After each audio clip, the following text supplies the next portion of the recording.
नाम की महिला, जो कि उस समय के मगध साम्राज्य की राजघराने की नगर वधू थी, उसने अपने गृहस्थी का काम छोड़कर बुद्ध की उपासिका बनने का निश्चय किया। सिरिमा राजघराने की सबसे सुंदर और अमीर स्त्री थी, लेकिन अब उसने अपना सारा समय बौद्ध संघ की देखरेख, भिक्षुओं की आज्ञा पालन और दूसरे अच्छे कामों में लगाना शुरू कर दिया। उसने बौद्ध संघ से हर दिन 8 नए भिक्षुओं को अपने घर बुलाकर भोजन कराने का नियम बना रखा था। उसने 8 निमंत्रण पत्र बनवा रखे थे, जिन्हें भोजन करने के बाद पुराने भिक्षु संघ पहुंचते ही नए भिक्षुओं को दे दिया करते थे। इस तरीके से हर दिन 8 नए भिक्षु उसके यहाँ भोजन करने आते।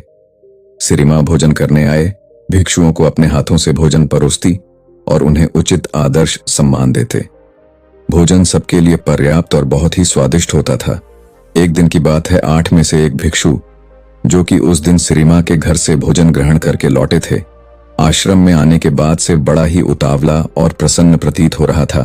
तो आश्रम के कुछ अन्य भिक्षुओं ने उस भिक्षुओं से सिरिमा के घर के भोजन के बारे में पूछा। उस प्रसन्न ने भिक्षु ने कहा, भोजन सबके लिए पर्याप्त मात्रा में था और भोजन का स्वाद ऐसा था कि जिसकी तुलना ही न की जा सके। इससे स्वादिष्ट भोजन मैंने आज से पहले कभी नहीं खाया था, लेकिन वहां की सबसे महत्वपूर्ण और ना भूलने वाली चीज थी उस घर की मालकिन की सुंदरता। सिरिमा एक अद्भुत सुंदरी है, उसकी सुंदरता की कोई तुलना ही नहीं है। वह एक बहुत ही आकर्षक और सौम्य स्त्री है, जो किसी का भी मन मोह लेती है। सारी बातें वही खड़ा एक जवान भिक्षु भी सुन रहा था। उस जवान भिक्षु के अंदर सिरिमा के प्रति आकर्षण पैदा होने लगी। उसने सोचा, असल में वह इस भिक्षु की बातों में इतनी सुंदर लग रही है, तो वह असल में कितनी सुंदर होगी। उसके मन में सिरिमा की सुंदरता की अलग अलग तस्वीरें उभरने लगी। वह उस स्त्री के प्रेम में पड़ चुका था, जिससे वो अभी तक मिला भी नहीं था। उसने पता लगाना शुरू कर दिया कि सिरिमा के घर भोजन के लिए कैसे जाया जा सकता है। बहुत प्रयास करने के बाद उसने एक भिक्षु से अगले ही दिन का निमंत्रण पत्र प्राप्त कर लिया, क्योंकि अब वह सिरिमा के लिए एक दिन का भी इंतजार नहीं कर सकता था। वह उस रात ठीक से सो भी न सका, क्योंकि वह पूरी रात सिरिमा के बारे में ही सोचता रहा। लेकिन उसी दिन सिरिमा अचानक बहुत बीमार पड़ गई। वह अपने सारे गहने और सजावट की वस्तुएं उतारकर बिस्तर पर सोने चली गई। इसीलिए जब वह प्रेमी युवा भिक्षु सिरिमा के घर पहुंचा, तो नौकरों ने उसका स्वागत किया और उसे भोजन परोसा। यह देखकर उस युवा भिक्षु को बहुत क्रोध आया और वह अंदर ही अंदर बहुत दुखी हुआ। जब सिरिमा को पता चला कि भिक्षु भोजन के लिए बैठ गए हैं, तो उसने उनके प्रति अपना सम्मान जताना चाहा। उसने अपने नौकरों से कहा, भोजन कक्ष तक पहुंचने में मेरी मदद करो।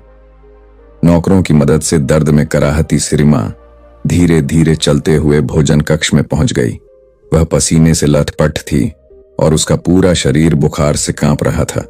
वो हाथ जोड़कर घुटनों के बल भिक्षुओं के सामने जाकर बैठ गई।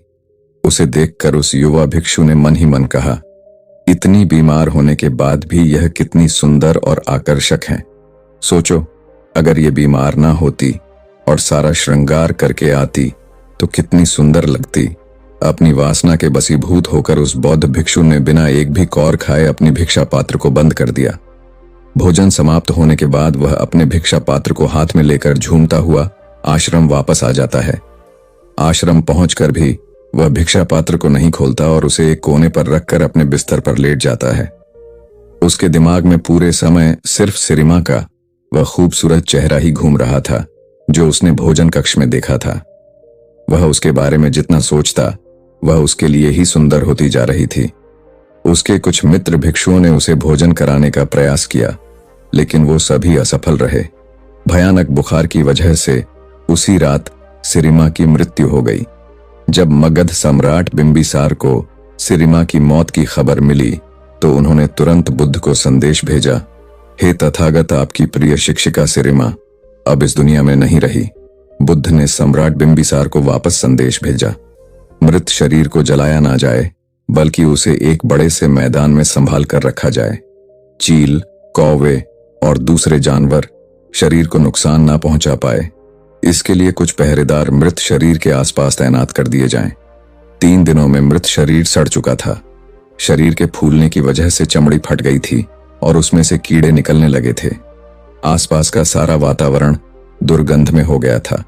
बुद्ध के कहे अनुसार सम्राट बिंबिसार ने पूरे नगर में ये घोषणा करवा दी कि कल सुबह राजगृह के सभी युवा पुरुषों को सिरिमा के शरीर का अंतिम दर्शन करने राज मैदान पर पहुंचना है, और जो भी व्यक्ति इस आदेश का पालन नहीं करेगा उस पर 8 सोने के सिक्कों का जुर्माना लगाया जाएगा।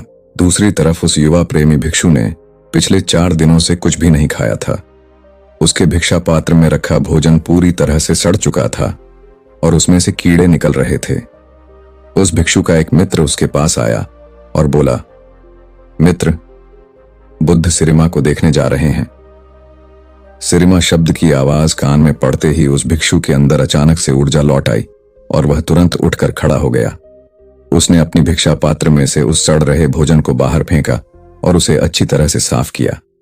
जब वह भिक्षा पात्र से भोजन को फेंक रहा था तब उस भोजन से निकल रहे कीड़ों की तस्वीर उसके मन की गहराइयों में बैठ गई। भिक्षा पात्र साफ करने के बाद वह भी आश्रम के बाकी भिक्षुओं के साथ राजमैदान की तरफ चल पड़ा। राजमैदान पर युवाओं की एक बड़ी भीड़ पहले से ही इकट्ठा हो रखी थी। वीडियो आगे। बुद्ध अपने भिक्षुओं के साथ एक तरफ और बैठ गए, दूसरी ओर सारे भिक्षुणी बैठ गई।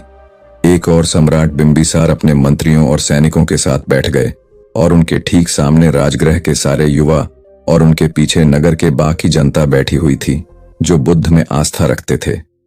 राजमैदान पूरी तरह से शांत और गंभीरता से भरा हुआ था।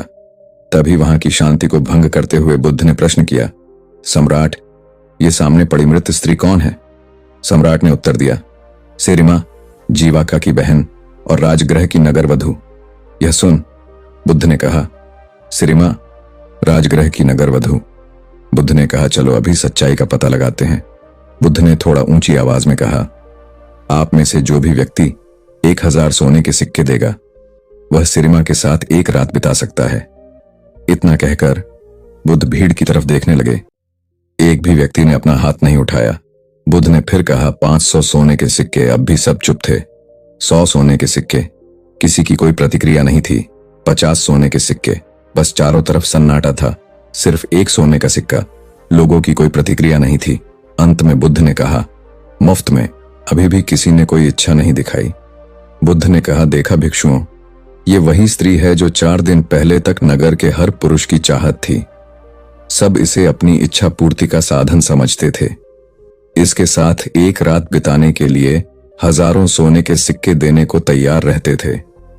एक दूसरे को मरने मारने को तैयार रहते थे, लेकिन आज उसी नगर में उसी स्त्री के शरीर को कोई मुफ्त में लेने को भी तैयार नहीं है।